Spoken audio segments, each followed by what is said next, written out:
함께 신앙 고백하도록 하겠습니다. 나는 전능하신 아버지 하나님 천지의 창조주를 믿습니다. 나는 그의 유일하신 아들 우리 주 예수 그리스도를 믿습니다. 그는 성령으로 잉태되어 동정녀 마리아에게서 나시고 본디오 빌라도에게 고난을 받아 십자가에 못 박혀 죽으시고 장사된 지 사흘 만에 죽은 자 가운데서 다시 살아나셨으며 하늘에 오르시어 전능하신 아버지 하나님 우편에 앉아 계시다가 거기로부터 살아있는 자와 죽은 자를 심판하러 오십니다.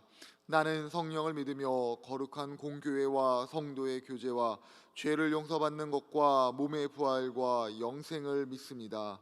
아멘.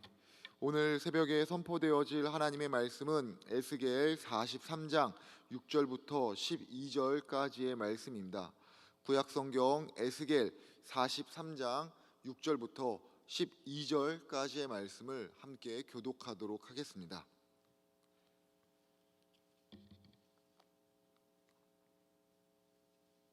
교독하겠습니다. 성전에서 내게 하는 말을 내가 듣고 있을 때에 어떤 사람이 내 곁에 서 있더라.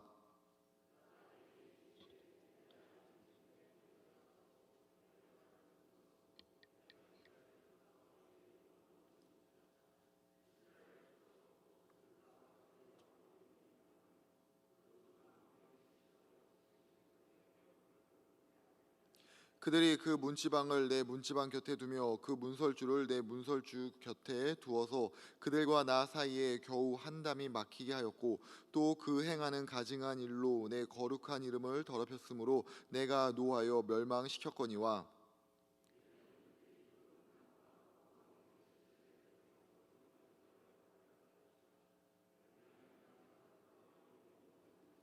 인자야, 너는 이 성전을 이스라엘 족속에게 보여서 그들이 자기의 죄악을 부끄러워하고 그 형상을 측량하게 하라.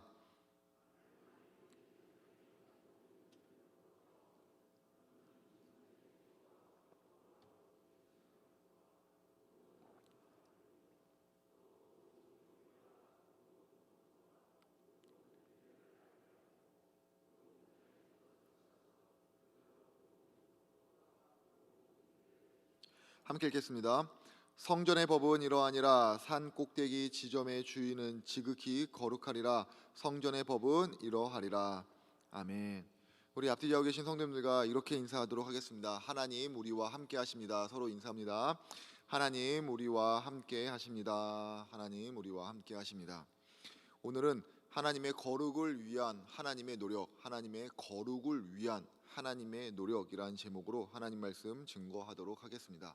시대가 변하고 삶이 변해도 믿음의 사람들은 하나님의 신실하심을 믿습니다.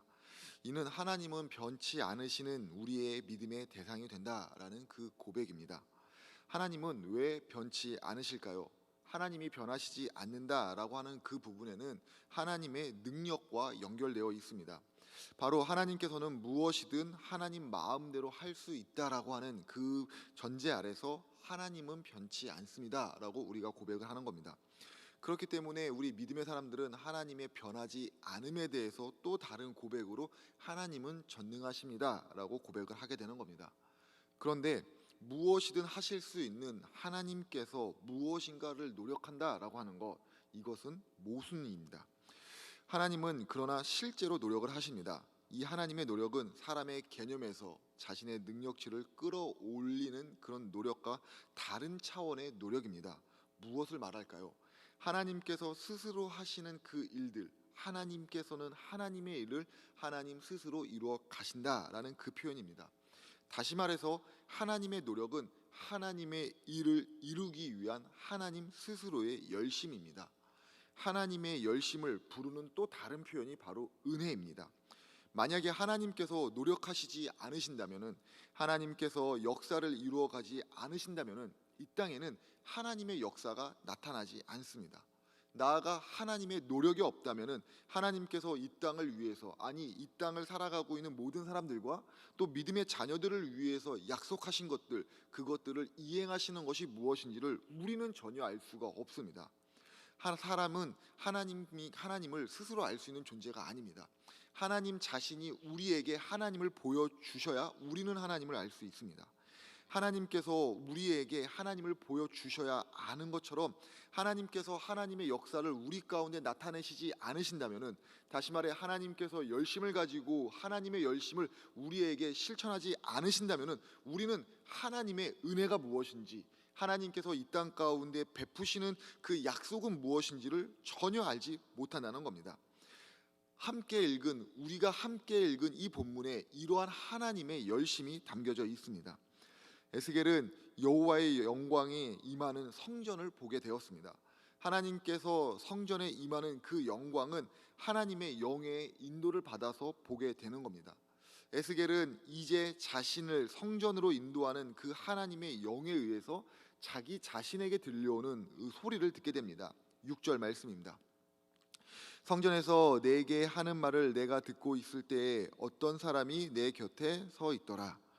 에스겔에게 들려온 소리는 죄악의 심판 가운데 떠난 하나님의 영광이 다시 그들의 성전 가운데 임하며, 나아가 그곳에 하나님의 영광이 머물겠다라는 그 음성이었습니다. 9절입니다. 이제는 그들이 그 음란과 그 왕들의 시체를 내게서 멀리 제거하여 버려야 할 것이라. 그리하면 내가 그들 가운데 영원히 살리라.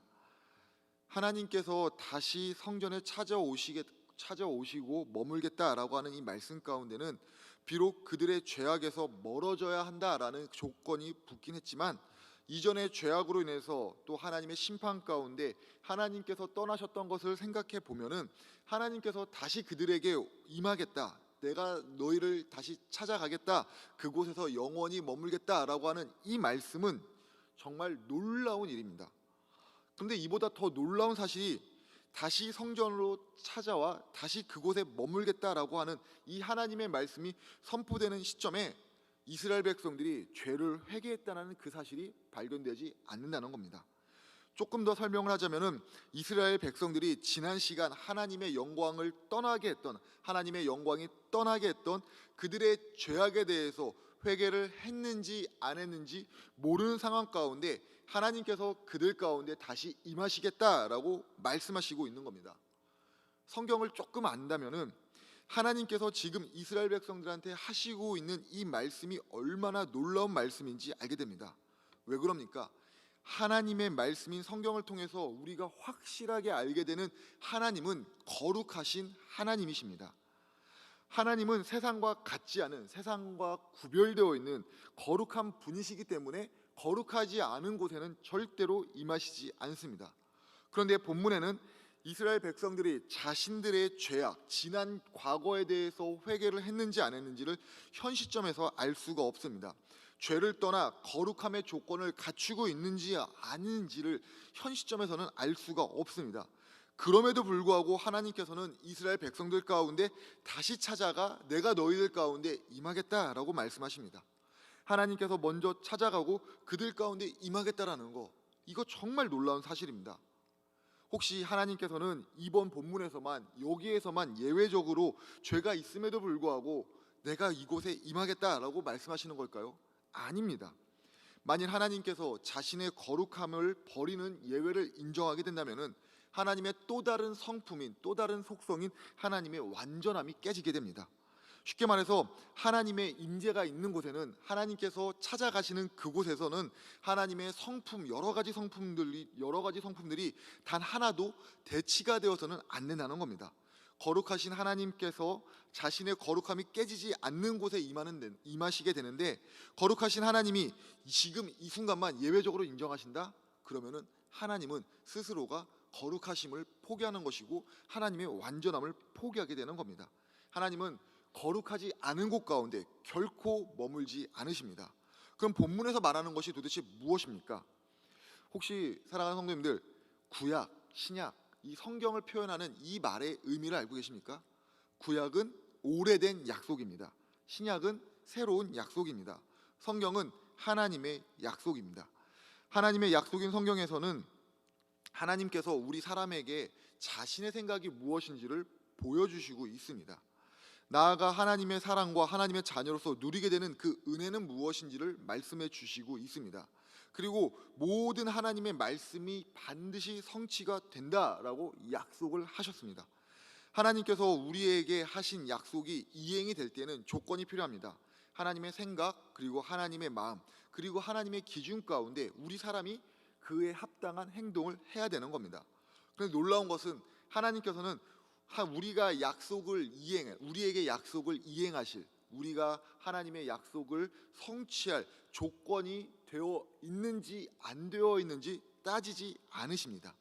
먼저 우리에게 약속부터 해주십니다. 이 말은 언젠가 하나님께서 약속하신 그것을 꼭 이루어 주시겠다라고 하는 겁니다. 하나님의 약속이 이루어지는 것, 하나님께서 자신의 약속을 이루어 가시기 위해서 하나님 스스로 열심을 내십니다. 하나님의 약속을 이루시기 위한 그 대표적인 열심이 예수 그리스도의 십자가 사랑입니다. 예수님의 십자가 사랑이 우리 가운데 임하는데 우리가 한 것은 아무것도 없습니다. 하나님께서 우리에게 너희를 구원해 주겠다, 내가 너희에게 사랑을 보이겠다, 내가 너희를 죽음에서 생명으로 옮기겠다라고 약속하시고 그 약속을 이루기 위해서 스스로 열심을 내신 그 대표적인 것이 바로 십자가 사랑입니다. 곧 구원의 역사가 하나님의 열심의 대표적인 것입니다. 그렇기 때문에 구원을 이루기 위한 이 하나님의 열심을 우리는 은혜라고 고백을 하는 겁니다. 본문의 말씀도 마찬가지입니다.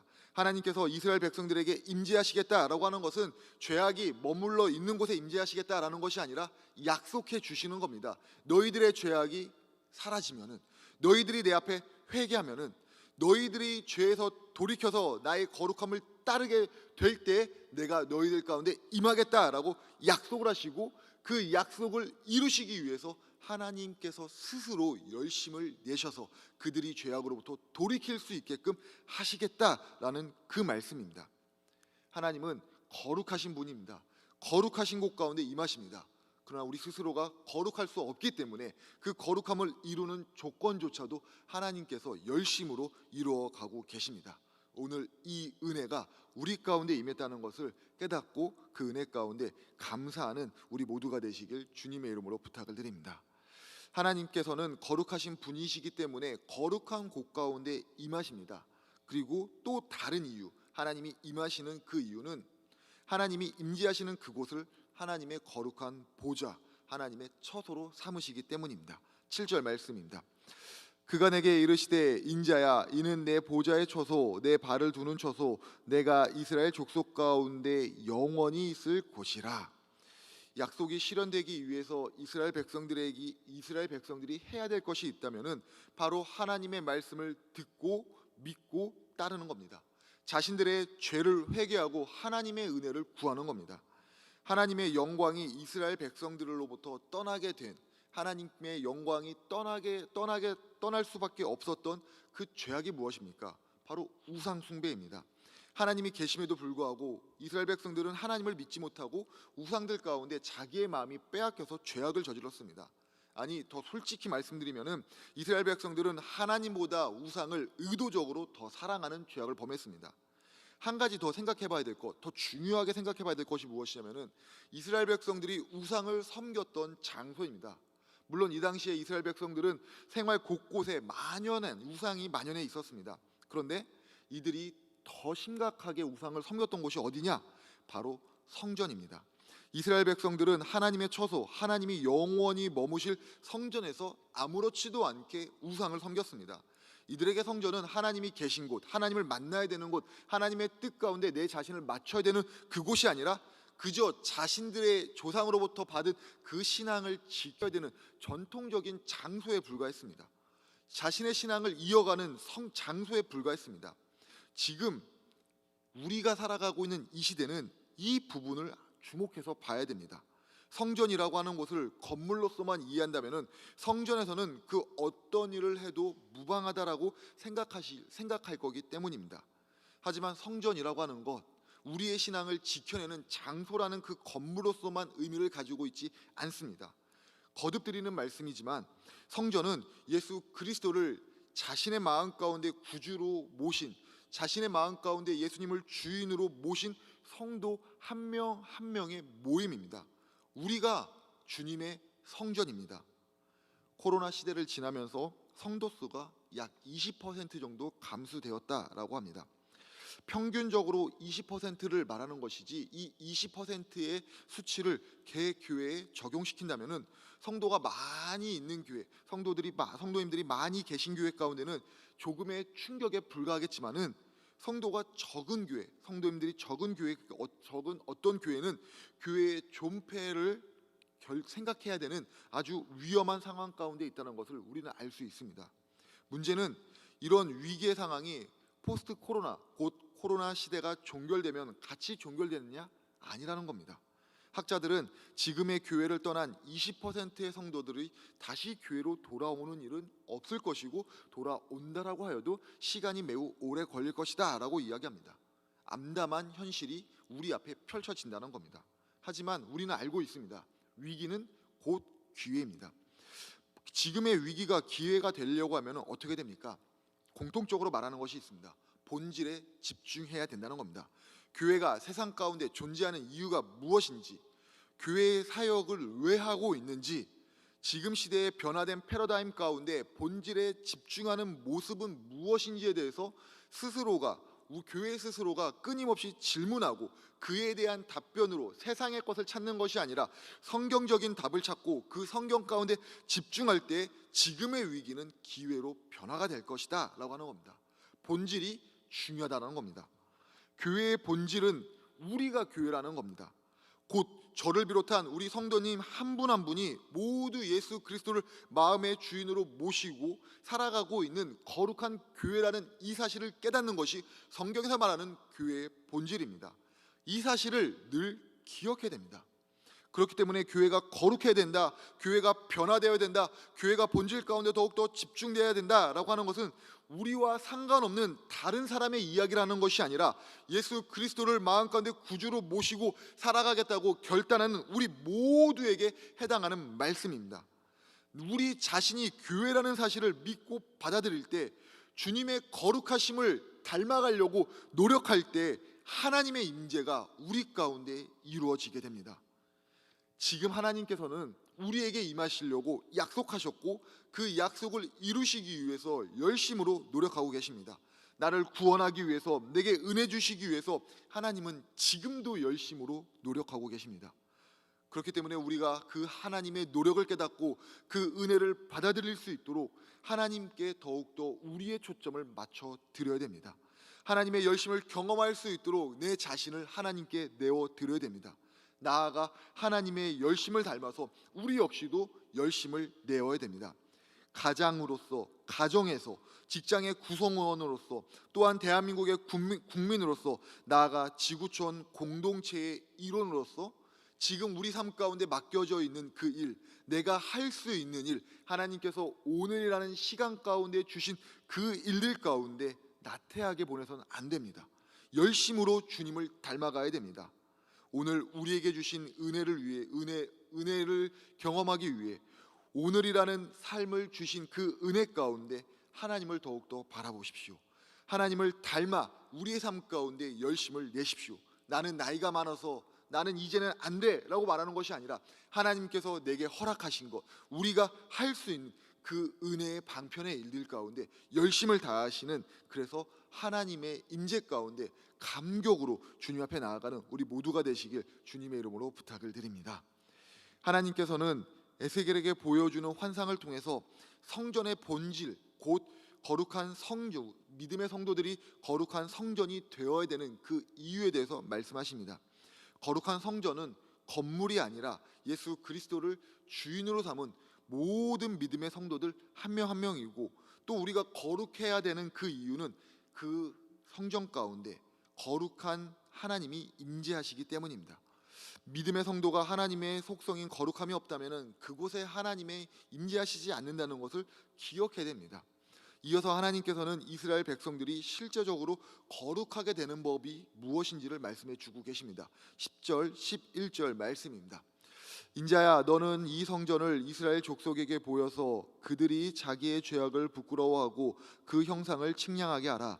만일 그들이 자기들이 행한 모든 일이 부끄러워하거든 너는 이 성전의 제도와 구조, 그 출입하는 모든 형상을 보이며 또 모든 규례와 그 모든 법도와 그 모든 율례를 알게 하고 그 모든 목전에 그것을 싸서 그들로 그 모든 법도와 그 모든 규례를 지켜 행하게 하라. 이스라엘 백성들은 거룩하게 되는 이스라엘 백성들이 거룩하게 되는 하나님의 방법은 바로 회개입니다. 하나님께서는 에스겔을 통해서 지금 보고 있는 새 성전의 환상을 이스라엘 백성들 가운데 전하라라고 말씀하셨습니다. 본문에서 보이고 있는 전하다라고 하는 이 표현 대신해서 쓰인 말이 보여서라는 단어인데, 보여준다라는 것, 지금의 말로 표현하면 설명해라라는 겁니다.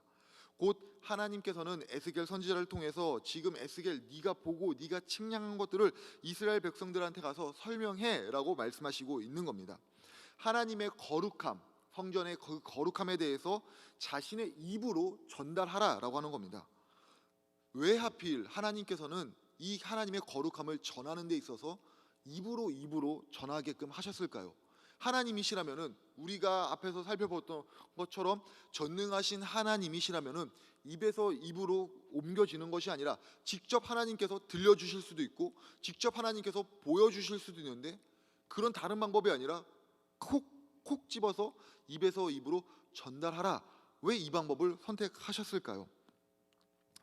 후배들이 제게 걱정함을 가끔 털어놓을 때가 있습니다. 후배들이 걱정하는 거 대부분이 다 설교에 대한 것입니다. 형, 설교를 어떻게 하면 잘할 수 있어요? 형, 설교를 어떻게 준비해야 돼요? 라고 물어봅니다. 제가 이런 질문을 받으면 굉장히 당혹스럽습니다. 왜 그럴까요? 사람이 잘하는 것에 대해서 말하기는 참 쉬운데 모르는 것, 못하는 것에 대해서 말하는 것은 참 어렵기 때문입니다. 저도 잘 모릅니다. 그래서 나도 잘 몰라 라고 이야기를 합니다. 설교를 한다는 거, 설교 준비를 한다는 거 너무나도 어렵고 전하는 데 부족함이 있는데, 제가 알고 있는 단 하나가 있습니다. 바로 하나님의 말씀을 전하기 전에 먼저 제 자신이 이 하나님의 말씀을 들어야 된다는 겁니다. 하나님께서 왜 에스겔 선지자에게 에스겔에게 콕 집어서 입에서 입으로 전하라라고 말씀하셨는지 이유를 아시겠습니까? 말씀을 들었다면은 말씀을 전하기 전에 먼저 너가 그 말씀을 지키라라는 겁니다. 제가 이런 말씀을 들은 적이 있습니다. 지금 우리 시대는 전달하는 메시지의 내용보다는 전달하는 메신저의 인격이 훨씬 더 중요합니다라는 말입니다. 말씀을 전하는 사람의 말씀씨가 아니라 말씀을 전하는 사람의 믿음과 인격이 참 중요하다라고 저는 이해를 했습니다. 말씀을 믿고 전하는 사람으로서 우리는 지금 어떤 삶으로 살아가고 있습니까? 말씀을 전한다라고 하면서 인격을 배제한 채 무례하게 반말로 가르치듯이 나무라듯이 말하고 있지는 않습니까? 말씀의 예리한 칼날로 나의 모난 부분을 깎기 전에 다른 사람의 마음 가운데 그 칼날로 비수를 꽂고 있지는 않습니까? 우리는 정말 하나님의 말씀을 알고 그 말씀으로 내게 적용시키고 내 인격을 가다듬는 사람이 맞습니까? 이 질문을 우리는 늘 내 자신 가운데 두고 던져야 됩니다. 그리고 그 말씀 앞에서 혹 그 말씀대로 살아가지 못했다면은, 그 말씀의 칼날이 나를 깎으려고 한다면은 그것을 거부하고 피하는 것이 아니라 그 말씀의 칼날 가운데 우리가 깎여져야 됩니다. 다시 말해서 회개해야 된다는 겁니다. 저에게 있었던 일입니다. 얼마 전에 여러 가지 일로 인해서 엄청나게 스트레스를 받았습니다. 제가 예전에는 스트레스를 받을 때 몸에서 이런 반응이 나타나진 않았는데 요즘 들어 스트레스를 받으니까는 두통과 함께 몸이 아파옵니다. 그날도 스트레스 가운데 너무너무나도 몸이 아팠습니다. 그리고 마음을 어떻게 잡아야 될지 몰랐습니다. 퇴근 후에 집에서 그 스트레스 가운데 임신한 아내와 아빠만 기다린 아들한테 엄청나게 짜증을 냈습니다. 온갖 짜증을 냈습니다. 야, 이러다간 정말 큰일 나겠다라는 생각을 하면서 집 밖으로 일단 나왔습니다. 뭔 일이라도 생기지 않을까라는 생각 가운데 집 밖으로 나왔습니다. 그리고선 곰곰이 생각을 해봤습니다. 스트레스를 해소할 수 있는 방법이 뭘까? 세상 사람들은 이렇게 스트레스를 받을 때 어떻게 해소할까? 보편적인 방법이 무엇일까? 생각하게 되었습니다. 그때 거룩하게 주님의 은혜가 떠오른 게 아니고 제 머릿속을 스친 단어가 술이었습니다. 근데 전 목사지 않습니까? 제가 어떻게 술을 마실 수 있겠습니까? 술을 마실 수 없다라는 것을 알고 있음에도 불구하고 그 스트레스의 상황 가운데 어차피 걸리지만 않으면 되는데 라는 생각이 떠올랐습니다. 그때 제 마음 가운데 하나님의 음성이 들려왔습니다. 너는 힘들 때 누구를 의지하느냐? 너는 힘들 때 누구를 의지하라고 말하고 있느냐? 너무 부끄러웠습니다. 하나님이 계시고 하나님을 의지해야 된다는 사실을 말하고 알고 있음에도 불구하고 실제로 극한의 스트레스의 상황 가운데 하나님보다 세상이 원하는 방법, 세상 가운데서 흔히 하는 그 방법을 찾았다는 것, 그것을 생각했다라는 것, 그것이 너무너무나도 부끄러웠고 그 사실을 회개했습니다. 하나님 잘못했습니다. 하나님 의지하지 못하고 세상을 의지했습니다. 하나님 저를 용서하여 주시옵소서. 하나님께서는 거룩한 성전으로 살아가야 되는 지금 우리에게도 동일하게 말씀하시고 있습니다. 지금 너는 누구를 의지하고 있느냐? 하나님이 임하시는 거룩한 주님의 교회로서 하나님께서 깨닫게 하시는 그 죄악이 깨달아진다면 하나님의 말씀을 듣고 그 말씀이 우리의 마음 가운데 깨달아지게 하는 것이 있다면 그것을 붙들고 하나님 앞에 나아가시길 바랍니다.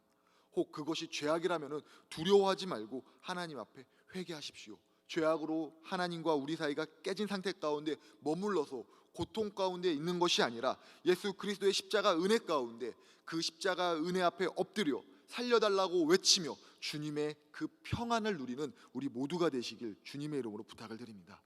회개를 통해서 용서하시는 그 놀라움의 은혜가 오늘 우리 하루 가운데 있고 또 그 은혜 가운데 친절과 존중이 담긴 우리의 삶과 인격으로 말보다 더 큰 소리를 내는 우리의 믿음의 행동을 전하는 복된 하루가 되는 우리 모든 성도님들 되시길 주님의 이름으로 축복을 합니다.